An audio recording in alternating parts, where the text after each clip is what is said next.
ஆதியாகமத்தின் புஸ்தகம் 28ஆம் அதிகாரம் 15ஆம் வசனம்.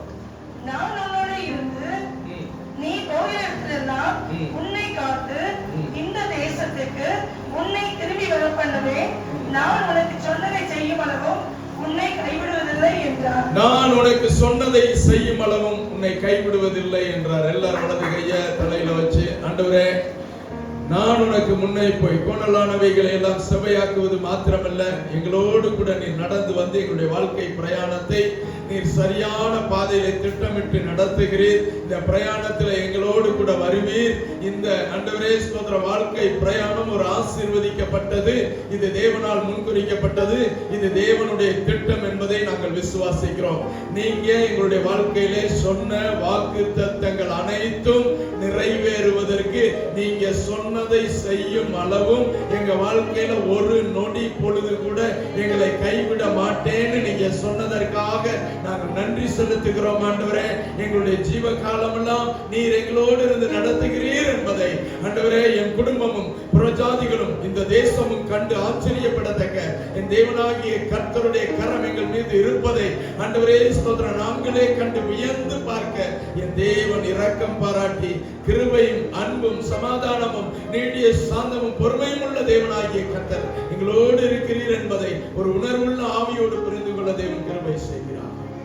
இயேசுவின் நாமத்தினால் பிதாவே, ஆமென். மீண்டும் வாசிப்போம். நான் உன்னோடு இருந்து நான் இந்த வாழ்க்கை பிரயாணத்துல உங்கூட இருந்து நீ போகிற இடத்துல உன்னை காத்து நீ இந்த உலகத்துல உன்னுடைய வாழ்க்கை பிரயாணத்துல காலங்கள்ல நீ எங்கெல்லாம் உன்னுடைய ஜர்னி இருக்கோ அங்கெல்லாம் நான் உன் கூடயே இருந்து இந்த தேசத்துக்கு உன்னை திரும்பி வர பண்ணுவேன். திரும்பவும் உனக்கென்று நியமிக்கப்பட்ட அந்த ஸ்தானத்திற்கு உன்னை கொண்டு வந்து சேர்ப்பேன் என்று கர்த்தர் சொல்லுகிறார். வாசிங்க.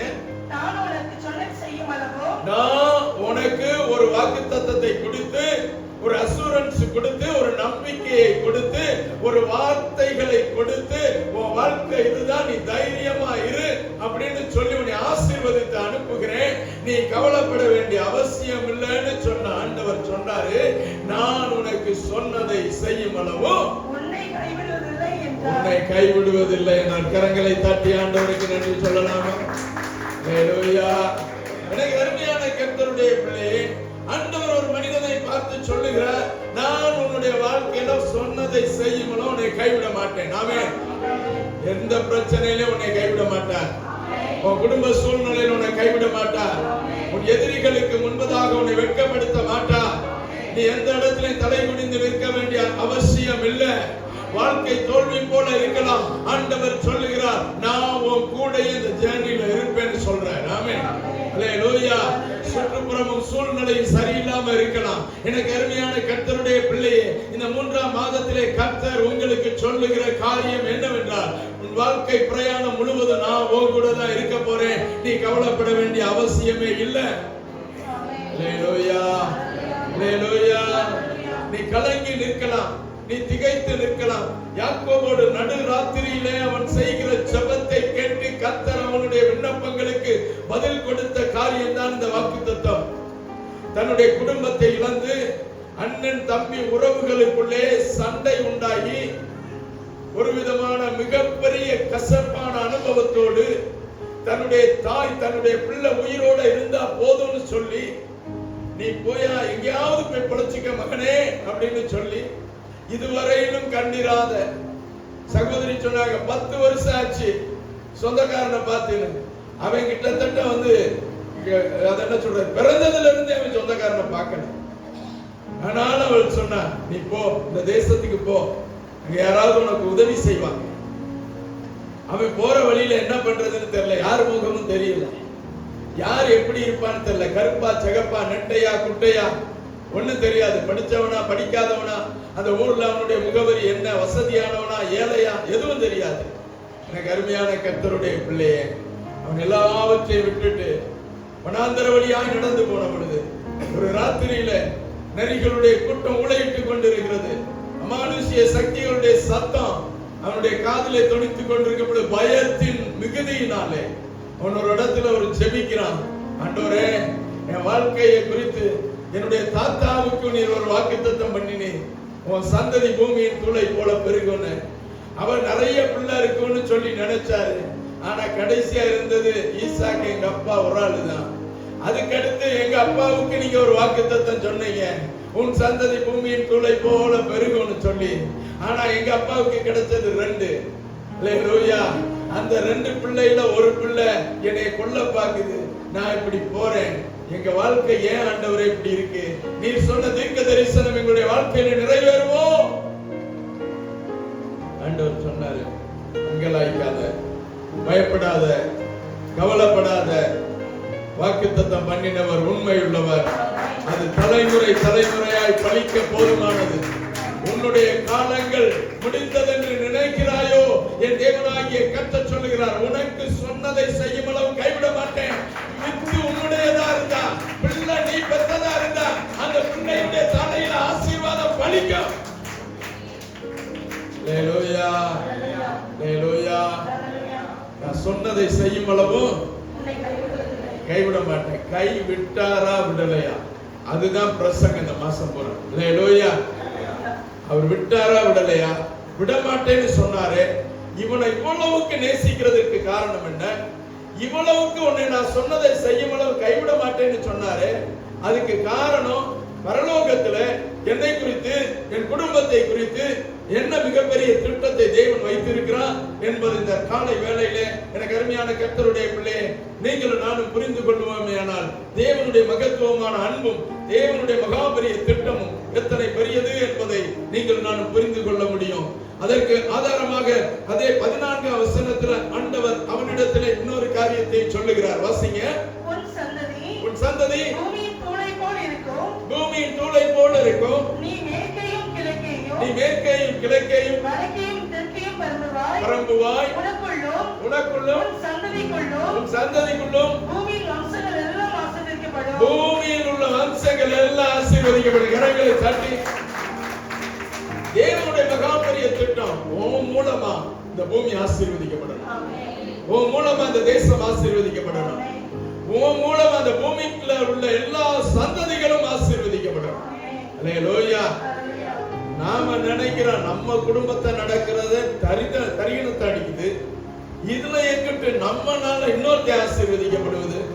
எனக்கு அருமையான கர்த்தருடைய பிள்ளையே, ஆண்டவர் உன் மூலமா தான் தேசங்களை ஆசீர்வதிக்க விரும்புகிறார். உன் மூலமாக தான் அநேக குடும்பங்களை ஆசீர்வதிக்க விரும்புகிறார். உன் மூலமாக தான் தேசம் ஒரு மாறுதலுக்கு கொண்டு போவதற்கு கர்த்தருடைய ஒரு மிகப்பெரிய போர் ஆயுதமாய் பயன்படுத்த விரும்புகிறார். அல்லேலூயா, அல்லேலூயா. யாக்கோபினுடைய சந்ததி என்ன ஆனது? கர்த்தர் எப்படி அவனை கொண்டு போனார்? தேவனுடைய மகாபெரிய திட்டம் அவன் மீது எப்படி பலித்தது என்கிறதான சில காரியங்களை, வசனங்களை மாத்திரம் நான் உங்களிடத்திலே காண்பித்து கொடுத்து விட்டு கடந்து செல்ல விரும்புகிறேன். தொடர் செய்தியா இருக்கிறபடினால எண்டு காடே கிடையாது. அதனால எந்த இடத்துல கட் பண்ணி நேரம் ஆகுதோ முடிக்கணும்னு நினைக்கிறேன்னா முடிச்சிருவேன். அது தொடர்ந்து முடியும். கர்த்தர் எங்கே கொண்டு போய் அதை நிறுத்துறார் என்பதை தொடர்ச்சியா நீங்க வந்தீங்கன்னா இந்த பிரசங்கத்தை கேட்டுக்கிடலாம். கர்த்தர் உங்களை ஆசீர்வதிப்பாராக.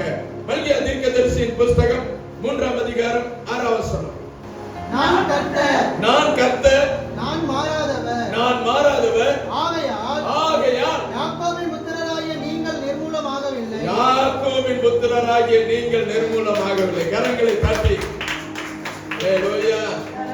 இந்த வாக்குத்தத்தம் மல்கியாவை கொண்டு, மல்கியா தீர்க்கதரிசியை கொண்டு ஆண்டவர் சொல்லும் பொழுது பல நூற்றாண்டுகள் கடந்து போனது. அல்லேலூயா, அல்லேலூயா. சில 1000 ஆண்டுகள் கடந்து போனது. ஆண்டவர் சொல்லுகிறார், மல்கியா தீர்க்கதரிசி மூலமாக என்ன சொல்லுகிறார்? நான் கர்த்தர், நான் மாறாதவர். ஆகையால் யாக்கோபின் புத்திரராகிய நீங்கள் நிர்மூலமாவது இல்லை. அல்லேலூயா. எப்ப சொன்னாரு?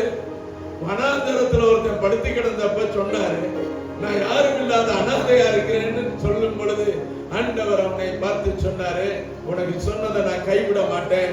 உன் மேல ஒரு பெரிய தேவ திட்டம் வச்சிருக்கிறேன். நீ தெரிந்து கொள்ளப்பட்ட சந்ததி, நீ முன்குறிக்கப்பட்ட சந்ததி, நீ வேர் பிரிக்கப்பட்ட சந்ததி.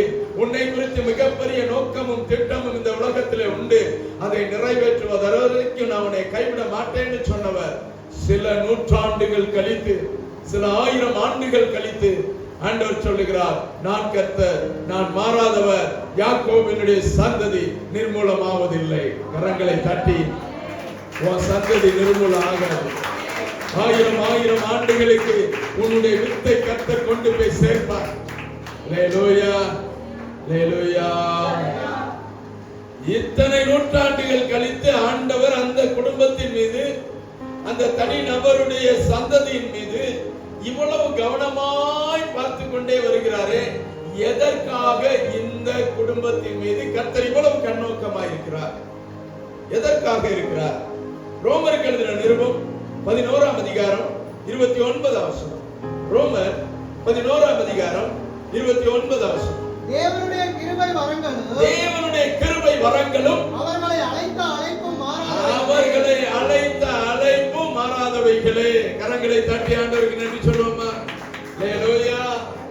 தேவனுடைய கிருபை வரங்களும் அவர்களை அழைத்த அழைப்பும் மாறாதவைகளே. தேவனுடைய கிருபை வரத்தினால் என்னை அழைத்தார். என்னை அழைத்த அழைப்பும் என்னுடைய கிருபை வரமும் என்றைக்கு மாறாதது.